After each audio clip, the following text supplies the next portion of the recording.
အားလုံးပဲမင်္ဂလာပါဝါပြည်နယ်တောင်ပိုင်းတစ်ကွန်နစ်စစ်တပ်မှမွေးစေဝါတာစနစ်နေမှတ်တမ်းများစေဝါဟုသည်အနာရောဂါဘေးရောဂါကိုပြောက်ကင်းစေသောအရာဖြစ်သည်သို့သောမွေးစေဝါဟုဆိုရင်အနာရောဂါပွားများစေသောအန္တရာယ်တစ်ခုဖြစ်လာပါတယ်ဘဝကိုဖြစ်အလှကိုပြတ်စေသောတေမင်းတမန်လမ်းမှာဖြစ်လာပါတယ်မွေးစေဝါဟုသည်လူသားတွေကိုမွေးထော်တိုင်းစေပြီးယောဂဗျာတွေပေးတဲ့ဘိန်းဖြူဆေးချောက်ဆေးကြောဆေးပြားခဲစသည်တို့ကိုခေါ်ဆိုပါတယ်။မွေးစေဝါရဲ့အခြေခံကုန်ချက်မှာလည်းဘိန်းဖြစ်ပါတယ်။အဲ့ဒီဘိန်းကို PC 4000လောက်ကစတင်အသုံးပြုခဲ့ကြပြီး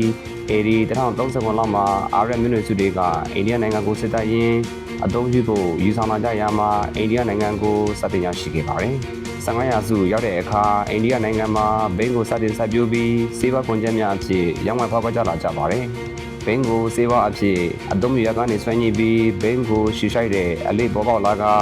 မွေးစေဝါသုံးဆွဲတဲ့ဒလိဆိုးကြီးဆွဲကလာပါတယ်။အိန္ဒိယနိုင်ငံမှာတစ်စဉ်တကဘာလုံးမွေးစေဝါတွေပြန့်နှံ့လာပါတယ်။မွေးစေဝါဟာတကဘာလုံးရဲ့ဘုံရန်လူဖြစ်လာတဲ့အလျောက်ဇွန်လ26ရက်နေ့ကိုနိုင်ငံတကာမွေးစေဝါစံချိန်နေ့အဖြစ်သတ်မှတ်လာကြပါတယ်။အဲ့ဒီနေ့မှာမွေးစေဝါသုံးဆွဲမှုရဲ့ဆိုးကျိုးတွေကိုလူထုအားအသိပေးရတဲ့မွေးစေဝါကင်းစင်တဲ့လူအဖွဲ့အစည်းတည်ဆောက်ဖို့ရည်ရွယ်ပါတယ်။မွေးစေဝါတွေဟာလူသူချင်းနဲ့လူမှုအတိုင်းအဝိုင်းတွေပေါ်ထိခိုက်နေတာမှုတွေဖြစ်ပေါ်စေပါတယ်။မွေးစေဝါတွေဟာကျန်းမာရေးကိုထိခိုက်စေပြီးမိသားစုဘဝတွေကိုပါပြိုကွဲပျက်စီးစေနိုင်ပါတယ်။အဲဒါကြောင့်မို့ဇွန်လ26ရက်နေ့မှာလူထုအားမွေးစေဝါရဲ့အန္တရာယ်တွေအကြောင်းပညာပေးခြင်းဟောပြောပွဲနဲ့အသိပညာလှူရှားမှုတွေပြုလုပ်လာကြပါတယ်။ဒီလှူရှားမှုတွေဟာလူငယ်တွေကိုမွေးစေဝါရဲ့အန္တရာယ်တွေကိုကာကွယ်ဖို့အထောက်အကူဖြစ်စေပါတယ်။ကမ္ဘာနဲ့တဝမ်းမွေးစေဝါတွေကိုဝိုင်းဝန်းတပ်ဖြတ်တဲ့အလျောက်ကျွန်ုပ်တို့ဝါပြည်နယ်တောင်ပိုင်းတစ်ကွန်နစ်စီတစ်ခုလုံးလဲပါဝင်ပြီးဝိုင်းဝန်းတပ်ဖြတ်ခဲ့ကြပါတယ်။ဝါပြည်နယ်တောင်ပိုင်းတစ်ကွန်နစ်စီ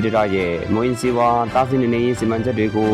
ဒေသဆိုင်ရာကောင်းဆောင်တွေက1993ခုနှစ်မှာစတင်လှုပ်ဆောင်လာခဲ့ကြပါတယ်။အဲ့ဒီကာလတွေဟာအလွန်ရှုပ်ထွေးခဲ့ပြီးမြန်မာထိုင်းနယ်စပ်တွေမှာတိုင်းနယ်လက်နက်ကိုင်အဖွဲ့အစည်းအများအပြားရှိခဲ့ပါတယ်။အဲ့ဒီလက်နက်ကိုင်အဖွဲ့အစည်းတွေဟာမိမိတို့ရဲ့ကိုယ်ပိုင်မူဝါဒတွေနဲ့စီမံအုပ်ချုပ်ကြပြီးနိုင်ငံတော်အစိုးရကိုစန့်ကျင်ခဲ့ကြပါတယ်။အဲ့လိုအခြေအနေမျိုးမှာဝါပြည်နယ်တောင်ပိုင်းတစ်ကွန်နစ်စီရဲ့မွေးစေဝါတပ်ဖြတ်ရေးလုပ်ငန်းတွေဖော်ဆောင်ရမှာမဖြစ်နိုင်ဘူးလို့ထင်ရပေမဲ့လည်းလက်ဆောင်ဆောင်ဒေသမှာဘိန်းအစားအခြားသောကော်ပိုရေးတီနဲ့ဆက်ပြိုးခြင်းတွေနဲ့အစားထိုးပြီးပထမအုပ်ဆုံးခြေလှမ်းကိုခက်ခဲနဲ့ရှောက်လန်းနိုင်ခဲ့ပါတယ်။1996ခုနှစ်မိုင်းယုံဒေသမှာခွန်စာတပ်ဖွဲ့နဲ့တိုက်ပွဲအဆုံးသတ်ပြီးတဲ့နောက်ပုံမကောင်းမွန်တဲ့လူအဖွဲ့အစည်းတွေကိုပြန်လည်ထူထောင်နိုင်ရေးမွေးစေဝါတွေဆက်လက်တပ်ဖြတ်ခြင်းမုံရေးနဲ့တာမန်အစားထိုးစိုက်ကင်းမှာအကြီးစားစိုက်ကင်းတွေအထိ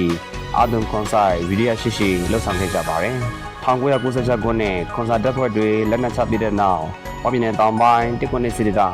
မွေးစေဝါတပ်ဖြတ်ရေးအစီအစဉ်တွေကိုကြည်ကြဲပြန့်လှုပ်ဆောင်နိုင်ခဲ့ကြပါတယ်။အစားထိုးစိုက်ကင်းတွေနဲ့အခြားဖွံ့ဖြိုးရေးလုပ်ငန်းတွေဖြစ်တဲ့တရိတ်ဆန်မွေးမြူရေးစားသောက်ကုန်ထုတ်လုပ်ရေးနဲ့တရားဝင်စီးပွားရေးအမျိုးအစားအမျိုးမျိုးတို့နဲ့လူနေမှုဘဝဖွံ့ဖြိုးတိုးတက်စေဖို့အသက်တရောဆက်လက်လှုပ်ဆောင်ခဲ့ကြပါတယ်။အဲ့ဒီအပြင်နိုင်ငံတော်အစိုးရနဲ့အမျိုးသားဗဟိုတင်ပြရေးမူဝါဒတွေကိုချမှတ်ပြီးဒေသတွင်းဖွံ့ဖြိုးတိုးတက်မှုနဲ့တာယာအေးချမ်းသောပတ်ဝန်းကျင်ဖန်တီးနိုင်ရေးကိုလိုလားပြီးမွေးစေဝါတပ်ဖြတ်ရေးကိုနေမြေတစ်ခုလုံးသို့တိုးချဲ့ဆောင်ရွက်နိုင်ခဲ့ပါတယ်။လမ်းမဆက်သွယ်ရေးနဲ့လူမှုဆက်ဆံရေးအခက်အခဲပေါင်းများစွာကြားတဲ့က3နှစ်ကြာပြင်ဆင်ပြီးတဲ့နောက်ဝါပြည်နယ်တောင်ပိုင်းတစ်ကွန်နစ်စီဟာ1996ခုနှစ်ဇွန်လ1ရက်နေ့မှာ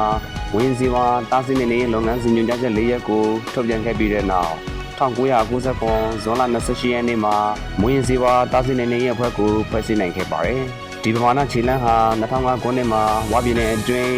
ဘိန်းစိုက်ပျိုးခြင်းလုံးဝမရှိရေး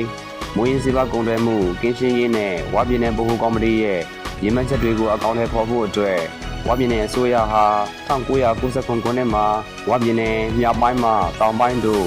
ပြည်သူလူထုပေါင်း8000ကိုနိုင်ငံတော်အစိုးရရဲ့ခွင့်ပြုချက်နဲ့ပြောင်းရွှေ့နေထိုင်လာခဲ့ကြပါတယ်